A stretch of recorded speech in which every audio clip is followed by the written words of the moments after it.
আসসালামু আলাইকুম আরহামতুল্লাহি ওয়াবারাকাতুহু। সুপ্রিয় শিক্ষার্থী বন্ধুরা, তোমাদেরকে জামিয়াতুল হানাফিয়া চ্যানেলের পক্ষ থেকে আন্তরিক মোবারকবাদ জানিয়ে আমি আজকের ইমাম আজম আবু হানিফার পরিশুদ্ধ ফিকুল আকবার কিতাবের ধারাবাহিক মতনের শাব্দিক অর্থ তর্জমার 31তম পর্বে উপস্থিত হয়েছি। চলো আমরা আজকের মূল মাসআলা হলো আকিদের কোনো ইলমে তাওহীদের কোনো গুরুত্বপূর্ণ মাসআলা সম্পর্কে যদি সন্দেহ লাগে অথবা প্রশ্ন করা হয়, সে ব্যাপারে যদি তাৎক্ষণিক উত্তর না জানা থাকে তাহলে তৎক্ষণাৎ বিশ্বাস রাখতে হবে, বলতে হবে আল্লাহ তাআলা এই আকিদের ক্ষেত্রে আল্লাহ তাআলার নিকটে যে বিষয়টাই সঠিক সে বিষয়টির উপরে আমি ঈমান আনয়ন করলাম। এই কথা বলে তারপরে যত তাড়াতাড়ি আলেমদের নিকট প্রশ্ন করা এবং এই মাসআলার সমাধান খোঁজা। যদি এই মাসআলার প্রশ্ন নিয়ে বসে থাকে তাহলে সে তার কোনো বসে থাকার সুযোগ নাই। এ সংক্রান্ত বিষয় আজকে আমরা জানব। চলো আমরা জেনে নেই। ইদা যখন আশকালা খটকা লাগবে আলাল ইনসানে কোনো মানুষের শাইউন ব্যাপারে মিন দাকাইকে ইলমুত তাওহীদ ইলমুত তাওহীদের বিষয়ে ইলমুত তাওহীদের সূক্ষ্ম কোনো বিষয়ে যদি কোনো মানুষের নিকটে খটকা লাগে, ফাইন্নাহু ইয়ামবাগি নিশ্চয়ই তখন তার ইয়ামবাগি লাহু তার উচিত আইয়া তাকিদা বিশ্বাস স্থাপন করা ফিল হাল তৎক্ষণাৎ তার বিশ্বাস স্থাপন করা উচিত মা হুয়া সওয়াবুন ইনদাল্লাহ, অর্থাৎ আল্লাহর নিকটে যা সঠিক, আল্লাহর নিকটে এ বিষয়ে যেটাই সঠিক সেটাই আমার বিশ্বাস। ইলা আইয়া জিদা আলিমান যতক্ষণ না পর্যন্ত কোনো আলেম না পাবে। ফায়াস আলুহু অতপর আলেম পাওয়ার পরে তিনি জিজ্ঞেস করবে তার নিকটে ওয়ালা ইয়াসউহু তার জন্য সুযোগ নেই তাখিরাত তলাবি ওই মাসআলাটা তালাশ করার জন্য বিলম্ব করার সুযোগ নাই। ওয়ালা ইয়াসউহু তার জন্য সুযোগ নাই তাখিরাত তলাবি মাসআলা অন্বেষণ তালাশ করার ক্ষেত্রে বিলম্ব করার সুযোগ নাই। অর্থাৎ খুব তাড়াতাড়ি যথাসাধ্য খুব তাড়াতাড়ি মাসআলাটি তালাশ করতে হবে।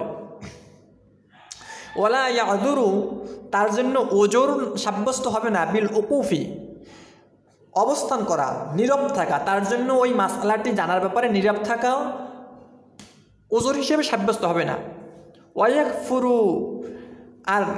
ওয়াকফুরু ইন ওয়াকাফা ওয়াকফুরু সে কুফরি করবে ইন ওয়াকাফা যদি সে অবস্থান করে, অর্থাৎ নীরব থাকে। যদি ওই মাসআলাটি জানার ব্যাপারে নীরব থাকে তাহলে সে কুফরি করবে। সুপ্রিয় শিক্ষার্থী বন্ধুরা, আমরা এখন নাহুর কিছু গুরুত্বপূর্ণ কায়দা জেনে নেই। এখানে ইজা শব্দটি জুরুফে মাবনিয়া ইদা মাতা কাইফা যেগুলো তোমাদের নাহুর আলোচনায় বলা হয়েছে। এই আশকালা শব্দটি ইসবাত ফেলে মাদি মুতলাক মারুফের সিগা ওয়াহিদে মুযাক্কার বাবে ইফআল থেকে আকরামা আশকালা।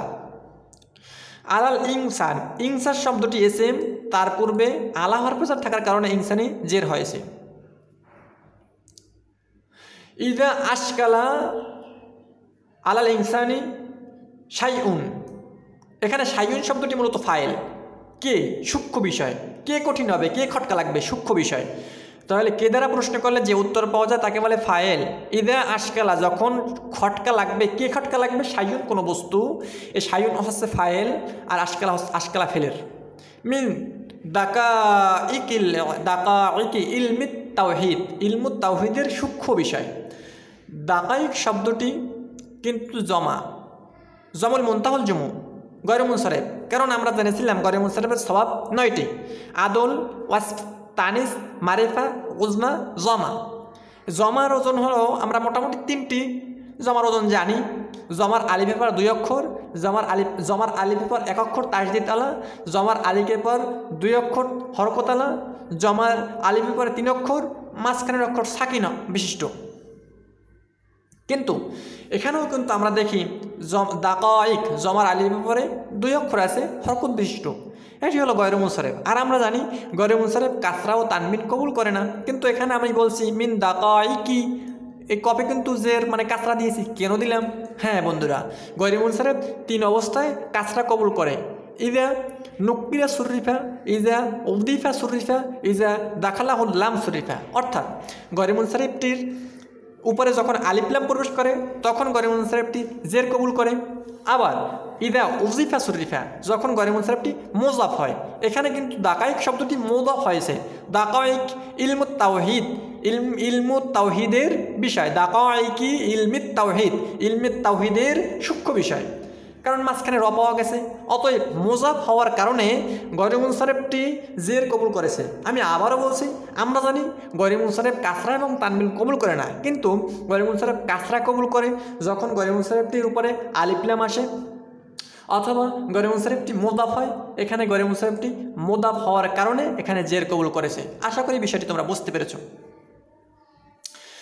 ইয়াম বাগি, এই লাহু, এই হুটি হচ্ছে জমিরে মাজরুরের মুত্তাসিল, কারণ লাম হরফেজার। হরফেজারের সাথে অথবা ইসমের সাথে যে জমির আসে তাকে বলে মাজরুরের মুত্তাসিল। আইয়া অতাকিদা, আন হচ্ছে হুরুফে নাসেবা। হুরুফে নাসেবা হচ্ছে 4টি, আন, লান, কাই, ইদান। এগুলো ফেলে মোজারের শুরুতে আসে, মোজারের শেষ অক্ষরে নসব প্রদান করে। যেমন ইয়া অতাকিদু ছিল, ইয়া এখানে আন আসার কারণে ইয়া অতাকিদা হয়েছে। আর ফি হলো হরফেজার। হরফেজারের কাজ হলো ইসিমের পূর্বে বসে শেষ অক্ষরে জের প্রদান করা। এই হাল শব্দটি অবশ্যই ইসিম, কারণ হালের উপরে আলিফ লাম আসছে, আর ইসিমের আলামত হলো আলিফ লাম যুক্ত হওয়া। আর অতএব হাল শব্দটি ইসিম হওয়ার কারণে তার পূর্বে ফি আসে শেষ অক্ষরে জের প্রদান করেছে, ফিল হালে। এই হুয়া শব্দটি কি? হুয়া শব্দটি কিন্তু জমিরে মারফুয়ে মুনফাসিল, হুয়া, হুমা, হুম, হিয়া, হুমা, হুন্না, যেগুলো ফেল থেকে আলাদা ব্যবহৃত হয় এবং তারকিবের মুক্তাদা হয় তাকে বলে মারফুয়ে মুনফাসিল। সুপ্রিয় শিক্ষার্থী বন্ধুরা, আজকের এখানেই ক্লাস শেষ করলাম। তাহলে আজকের আমরা জানলাম আকীদার কোনো সূক্ষ্ম বিষয় যদি কারো জানা না থাকে, প্রশ্ন জাগে, খটকা লাগে, তখন বলতে হবে আল্লাহর নিকটে, আল্লাহর ইলমে যে বিষয়টি, এ বিষয়ের ব্যাপারে যেটি সঠিক ওটাই আমার বিশ্বাস। তারপরে তৎক্ষণাৎ আলেম ওলামা খুঁজে প্রশ্ন করতে হবে এবং এ ব্যাপারে চুপ থাকার কোনো সুযোগ নেই।